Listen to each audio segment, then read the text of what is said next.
Hi, my name is Catlyn Ladd, and I call myself the Eclectic Academic. The reason that I call myself an eclectic academic is because I'm kind of interested in everything. I really believe that we as humans should be curious about the world in which we live.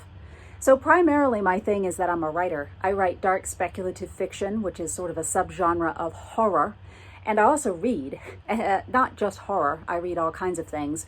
I'm always interested in new and exciting voices, in authors that create interesting worlds and characters that have something important to say. I read all the time.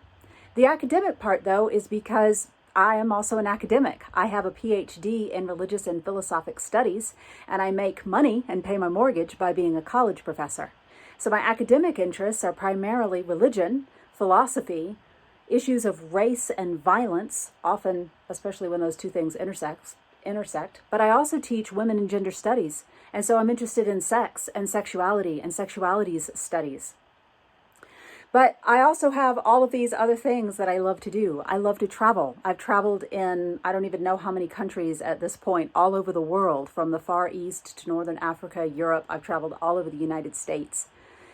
And sometimes the new thing is that I travel to places around, within driving distance on my motorcycle. And I'm currently on an Indian Scout, and my partner also rides, and so we take motorcycle trips together.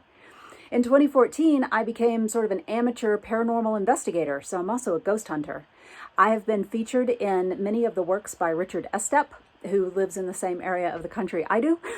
And I leave sort of the ghost writing up to him, but he's kind enough to let me tag along with him to haunted locations all over the United States. So that is also sort of a part of adventure. When I'm traveling, I am often drawn to ruins and abandoned places and cemeteries and places that have history, but maybe also mystery. So I'm constantly drawn to those types of places, to be in them, to experience their energies, to photograph them, stuff like that. So the other sort of big thing that I'm super interested in is food. I am a foodie, and I guess technically I'm a pescatarian because I do eat some water and sea creatures, but mostly I'm vegan, and I cook a lot of vegan food. I find that really interesting and challenging. I think that there is an absolute link between the food we put in our bodies and our physical and mental health. So I'm really interested in that kind of stuff too. And then finally, I guess the most important thing that I should say at the end is that I am a total cat person. I always live with cats. I love them. I always have. And so my whole shtick is eclectic. It's okay to have diverse interests and be curious about everything.